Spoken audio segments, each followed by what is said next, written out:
বাংলা সাহিত্যের ভাণ্ডারে ছোট গল্পের একটি বিশেষ জায়গা রয়েছে। আমার প্রিয় কিছু ছোট গল্প নিয়ে আমি রাজর্ষি, আর আপনারা শুনছেন রাজর্ষি উবাচ।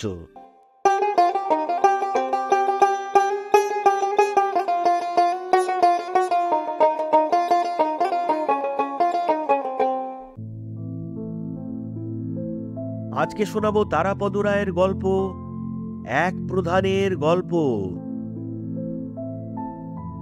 শ্রীযুক্ত বটেশ্বর প্রধানের উপাধি শুধু প্রধান নয়, তিনি গ্রাম প্রধানও বটেন। খলিলপুর গ্রাম পঞ্চায়েতের তিনিই প্রধান।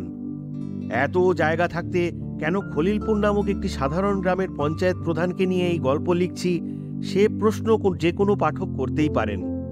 আশা করি এই গল্পটি পাঠ করার পরে তাঁদের কারো মনে আর এরকম কোনো প্রশ্ন থাকবে না। তার কারণ, বটেশ্বরবাবু কোনো সামান্য ব্যক্তি নন। তার মতো স্থিতধী, ঠান্ডা মাথার বুঝমান লোক খুবই বিরল। কোনো রকম ছলচাতুরি বা চালাকি করে বটেশ্বরবাবু গ্রাম প্রধান হননি। গ্রামবাসী প্রায় প্রত্যেকেই তাঁকে প্রধান বলে মেনে নিয়েছেন তাঁর বুদ্ধি ও বিবেচনার কথা স্মরণে রেখে। বেশি নয়, মাত্র একটা উদাহরণ দিয়ে বটেশ্বরবাবুর বিবেচনাবোধ প্রমাণ করছি। খলিলপুর গ্রামের চক্রবর্তীরা সম্পন্ন গৃহস্থ ছিলেন। বিরাট একান্নবর্তী পরিবার ছিল তাঁদের। এখন ভাই ভাই ঠাঁই ঠাঁই হয়েছে। খুড়তুতো জ্যাঠতুতো ভাইয়েরা সব ভিন্ন হয়ে গেছে। উঠোনে কোনাকুনিভাবে কঞ্চির বেড়া টেনে যে যার এলাকা ভাগ করে নিয়েছে। পুরনো বড় একতলা পৈতৃক দালানের বারান্দাতেও দেয়াল গাঁথা হয়েছে। কিন্তু এত করেও খিটিমিটি গোলমাল বন্ধ হয়নি। রাত দিন কলহ লেগেই আছে। সে কলহ কখনো ফসলের ভাগ নিয়ে, কখনো গাছের ফল নিয়ে, কখনো বা এজমালি মানে যৌথ পুকুরের মাছের অংশ নিয়ে। যেমন হয় পাড়াগাঁয়ের সম্পন্ন গৃহস্থ বাড়ি, একটা বড় কোঠা দালান, কয়েকটা ইতস্তত টিনের ঘর, অনেক ফলবান বৃক্ষ, একটা বড় পুকুর যার জলে বাসন মাজা, কাপড় কাচা থেকে স্নান সবই হয়, আবার যথেষ্ট মাছও পাওয়া যায়। সবাই জানেন এসব জিনিস কখনো চুলচেরা ভাগ করা যায় না। পুকুর ভাগ করা তো অসম্ভব। তাছাড়া কোনো ভাগ বাঁটোয়ারাই সবাইকে সন্তুষ্ট করতে পারে না। গল্পে নামধাম গোপন রাখতে হয়, না হলে এক এক সময় খুবই গোলমালে পড়তে হয়। দুঃখের বিষয়, এই গল্পে ধাম গোপন রাখতে পারিনি। খলিলপুরের চক্রবর্তী বাড়ি বলে ফেলেছি, তবে নামগুলো গোপন করছি। বেশি নয়, ওই খুড়তুতো জ্যাঠতুতো পরস্পর সংগ্রামী ভাইদের 4 জনকে ধরছি। তাঁদের নাম ধরা যাক নরেনবাবু, সুরেনবাবু, ধীরেনবাবু আর বীরেনবাবু। সেদিন এই 4 পরিবারের মধ্যে তুলকালাম কাণ্ড হয়েছে, যাকে বলে এলাহি কাজিয়া। ব্যাপারটার কিছুই নয়, পুকুরের মাছ নিয়ে। সাধারণ পুকুর থেকে জাল দিয়ে যে মাছ ধরা হয় সেটা 4 ভাগে ভাগ করা হয়। যদিও ভাগ নিয়ে সমান অংশ নিয়ে গোলমাল যথেচ্ছই হয়। এবার গোলমালটা একাধিক কারণে খুবই জটিল আকার ধারণ করেছে। সকলের চেয়ে বড় ভাই নরেনবাবুর ছেলে কলকাতায় কলেজে পড়ে। তার নাম বরেন। সেই বরেন গত শনিবার দিন কলকাতা থেকে 4-5 জন বন্ধু সঙ্গে করে বাড়ি ফেরে। বরেন এবং বন্ধুদের সকলের সঙ্গে এক বা একাধিক ছিপ। বোঝা গেল বরেন নিজেদের বাড়ির পুকুরের কথা বন্ধুদের বলেছে, এবং তারই উৎসাহে বন্ধুরা সবাই খলিলপুর চক্রবর্তী বাড়ির প্রাচীন পুকুরে মাছ ধরতে এসেছে। এবং মাছ তারা ভালোই ধরেছে। পাক্কা মৎস্য শিকারী প্রত্যেকে। এক একজন 1 কেজি 1.5 কেজি ওজনের নোনা মাছ 3-4টে করে ধরেছে। এর মধ্যে একজন আবার বেশ কয়েক কেজি ওজনের একটা অতিকায় বোয়াল মাছও ছিপে গেঁথে তুলেছে। আর জাল দিয়ে মাছ ধরার পর মাছ ভাগাভাগির সময় প্রথমে সুরেনবাবু নরেনবাবুর ছেলে বরেনের বন্ধুদের মাছ ধরার কথা তুললেন। না হলেও সাকুল্যে 15 কেজি মাছ এরা সেদিন বড়শি দিয়ে ধরে নিয়ে গেছে। সুরেনবাবু প্রস্তাব করলেন, আজকের মাছের ভাগ থেকে ওই 15 কেজি মাছের দাম বরদার মানে নরেনবাবুর অংশ থেকে বাদ দিয়ে হিসেব ধরতে হবে। বলা বাহুল্য, এই প্রস্তাবে 2 জ্ঞাতি ভ্রাতা ধীরেনবাবু এবং বীরেনবাবু সায় দিলেন। সেই সঙ্গে একটা উপরি দাবি করলেন ধীরেনবাবু। বছর 3 আগে পুকুরে চারাপোনা ছাড়া হয়েছিল। তখন নানা অজুহাতে সুরেনবাবু চারাপোনার দাম দেওয়া এড়িয়ে গেছেন। ফলে অন্য 3 শরিককে এই ব্যয়ভার বহন করতে হয়েছে। আজ ধীরেনবাবুর বক্তব্য হলো, যে মেজদা মানে সুরেনবাবু যখন মাছের চারার দাম দেননি, এখন গোটা মাছেও তার কোনো অধিকার নেই। মাছ 3 ভাগ হবে। সেই সঙ্গে হিসেবে বর্দার ভাগ থেকে 15 কেজি বাদ দিয়ে তাকে এবং বীরেনবাবুকে 7.5 কেজি করে বেশি দিতে হবে।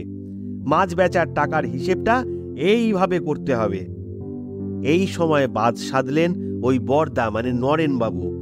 তিনি বললেন তিনি 15 কেজি মাছ ছাড় দিতে রাজি আছেন, কিন্তু গত বছর বন্যার সময় নিজের উঠোনে জল দাঁড়াচ্ছে দেখে বীরেন পুকুরের ধার কেটে নালা দিয়ে জল ঢুকিয়ে পুকুর ভাসিয়ে দেয় এবং সব বড় মাছ বেনু জল ঢুকে বেরিয়ে যায় পুকুর থেকে। সেই জরিমানা তাকে দিতে হবে। আর বোধহয় বেশি বাড়িয়ে লাভ নেই। সবাই বুঝতে পারছেন এই গোলমাল মেটে না, মেটবার নয়। এদিকে চক্রবর্তী বাড়ির মাছের ভাগ করতে গিয়ে আমরা এই গল্পের নায়ক শ্রীযুক্ত বটেশ্বর প্রধানকে বিস্মৃত হয়েছি। যে সকালে মাছের ভাগ নিয়ে চক্রবর্তী বাড়িতে জ্ঞাতি ভাইদের বিবাদ, সেদিনের বিকালের কথায় যাই। নিজের বাড়ির বারান্দায় একটা তক্তপোষের শতরঞ্জির উপর বসে আছেন বটেশ্বরবাবু। ভিতরে ঘরের মধ্যে বটেশ্বর গৃহিণী সুপুরি কুচোচ্ছেন আর সাংসারিক কথাবার্তা বলছেন। এমন সময় হন্তদন্ত হয়ে চক্রবর্তী বাড়ির জ্যেষ্ঠ ভ্রাতা নরেনবাবু এলেন। সকালবেলায় মাছের ভাগ নিয়ে গোলমালের ব্যাপারটা ইতিমধ্যেই বটেশ্বরবাবুর কানে উঠেছিল, সুতরাং তিনি প্রস্তুত ছিলেন। এখন নরেনবাবু এসেই গজগজ করে জ্ঞাতি ভাইয়ের বিরুদ্ধে অভিযোগ জানাতে লাগলেন। সোনার টুকরো ছেলে বরেন তার কলেজের বন্ধু বান্ধবদের নিয়ে পিতৃপুরুষের পুকুরে মাত্র 2-4টে মাছ ধরেছে, তার জন্য খেসারত দিতে হবে। এদিকে বীরেন এই করেছিল, ধীরেন ওই করেছিল, নানা রকম কাঁদুনি গাইতে লাগলেন নরেনবাবু। তারপর বললেন, আমি যা যা বললাম সবই তো শুনলেন, আমি কি কিছু ভুল বললাম? গম্ভীর চিন্তান্বিত মুখে বটেশ্বরবাবু বললেন, না না না নরেন্দা, আপনি ঠিকই বলেছেন।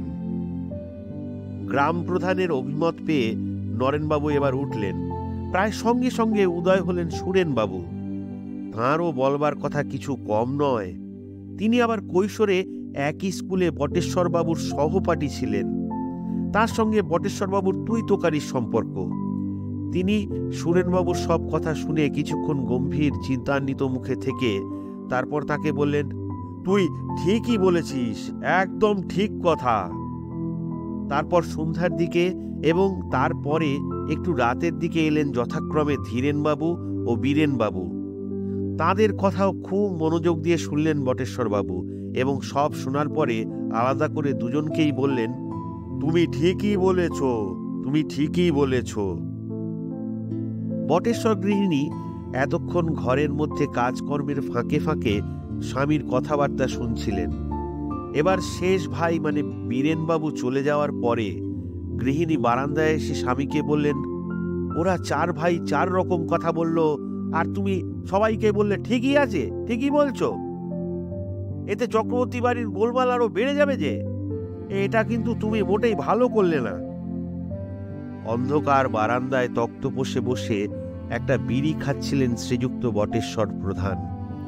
শেষ সুকটান দিয়ে বিড়িটা উঠোনে ফেলে দিয়ে এক মুখ ধোঁয়া ছেড়ে নির্বিকার কণ্ঠে তিনি গৃহিণীকে বললেন, তুমি ঠিকই বলেছ।